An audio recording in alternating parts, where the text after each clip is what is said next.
Some stories don't end loudly. They don't collapse all at once or announce themselves with a final headline. They fade, quietly, while attention drifts elsewhere. And when that happens, what remains is not resolution, but silence. This is one of those stories. This is the silence after. For much of the late 1980s and early 1990s, Whitney Houston was not simply successful, she was untouchable. Her debut album in 1985 introduced a voice that felt effortless, precise, and rare. By the early 1990s, her music dominated charts, radios, and global stages. Success did not arrive quietly. It arrived with expectations. Each release was compared to the last. Each performance expected to surpass memory. Perfection, once celebrated, became a standard, and standards rarely ask how much they cost. And once a standard is set, it no longer applauds effort. It only notices deviation. What once felt like recognition slowly becomes obligation. Her voice filled stadiums, homes, radios, and moments people remember for the rest of their lives. She was celebrated not only for what she sang, but for what she represented. Perfection, grace, effortless greatness. Her image became part of the product, strength.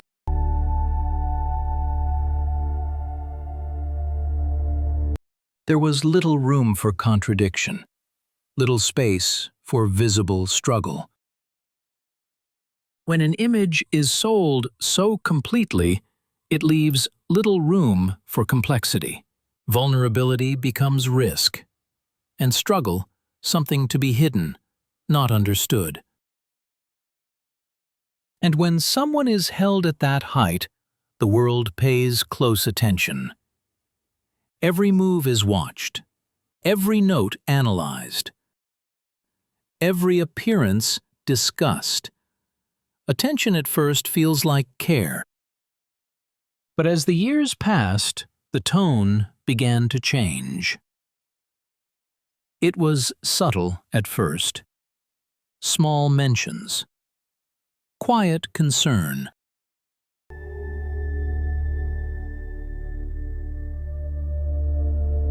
Long before headlines sharpened, there were signs. Cancelled appearances, vocal strain. Moments explained away as fatigue. Early warnings are often quiet, especially when success is loud.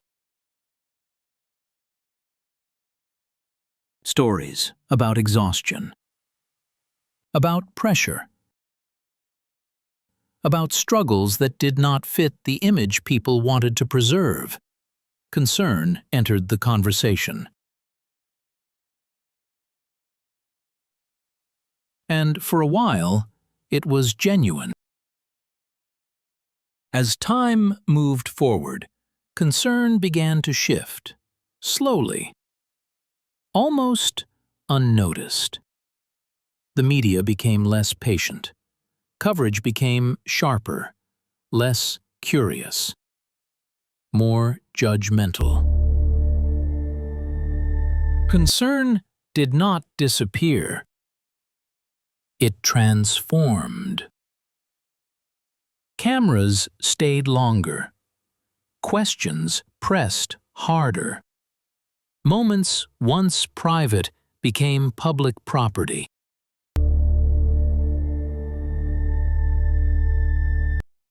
Moments that once would have been treated with empathy became material for spectacle. Public appearances were no longer just appearances. They were dissected, replayed, mocked. There was a moment years later when the world leaned in again. An interview, an honest conversation, a rare moment of openness about pain, addiction, and struggle. Messages stop arriving. Concern becomes quieter. Attention drifts to something newer, something easier to follow. But moments are fragile. When recovery did not happen quickly, when progress did not follow a clean narrative, patience faded. Support often comes with timelines. Improvement is expected. Progress is measured. When recovery refuses to perform on schedule, support quietly withdraws. Check-ins become less frequent. Encouragement grows conditional. Patience shortens. And care begins to feel temporary, not sustained. This is where the silence begins. Not the silence of absence, but the silence of disengagement.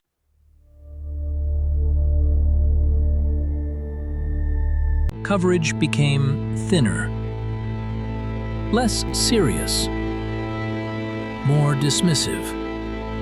Addiction was no longer discussed as a long, complicated illness. It was reduced to headlines, to jokes, to disappointment. Addiction was framed as choice, as failure, as weakness. Complexity was lost. Context was abandoned. And understanding faded. Nuance was replaced with labels. Stories became summaries. And once a person is reduced to a headline, empathy rarely survives the reduction. The industry continued. The expectations remained, but meaningful support became harder to see. Fame did not disappear, but protection did. Silence is not neutral. Silence leaves people alone with problems that were never meant to be faced alone. Whitney Houston's story is not just about fame or addiction. It is about how long we are willing to care, about how patience is tested, about who remains present when progress is slow. Who do we stop caring about when their struggle becomes inconvenient? Who is allowed time and who is asked to recover quickly? Who receives grace repeatedly and who is remembered only when silence makes it easier to look away? This was the silence after.